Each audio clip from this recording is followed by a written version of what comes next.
nicknamed Swilbin Park. And after the blessing, Benedictus Benedicat, Roger paused before taking his place at the table. And with an expression reflecting a balance between disbelief and mounting horror, he asked that one of the boys at the top of the table do the honours. I don't recall his actually consuming any of the food on this occasion, but he retained an air of benevolent sufferance. His attempts with the so-called chocolate crunch, if you recall it, pudding, were, however, even more memorable.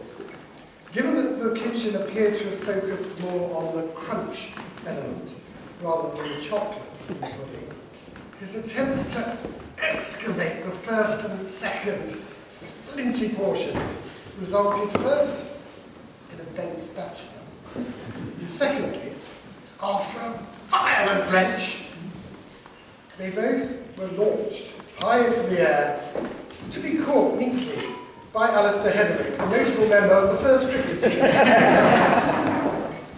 Having a wonderful sense of humour, Roger then laughed uproariously with his trademark clasping of hands at what had happened, a well-developed sense of humour at the observer. And I have this recollection of an incident involving Roger. It was summer. I think there were 3 of us dashing up the long steps behind the 5th form block into the shadows of the wilderness.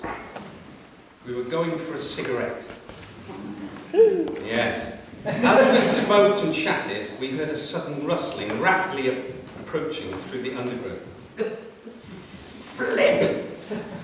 Henry Punnett!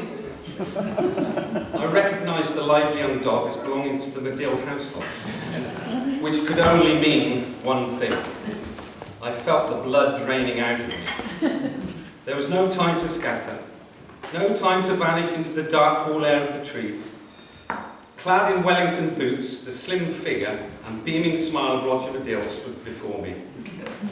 My heart sank as I stood, cigarette in hand.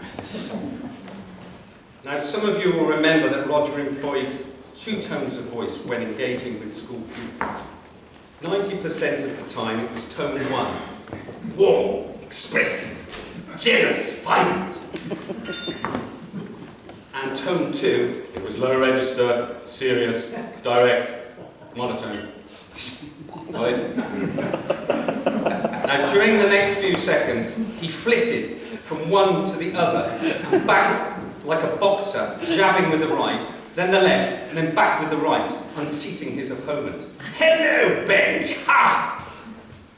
Smoking, £2.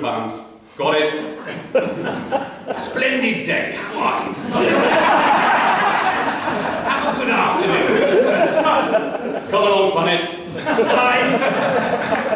As he strolled away, humming his favourite hymn, I was left feeling bemused and a little ashamed, and I thought, come the revolution, I couldn't oust this man.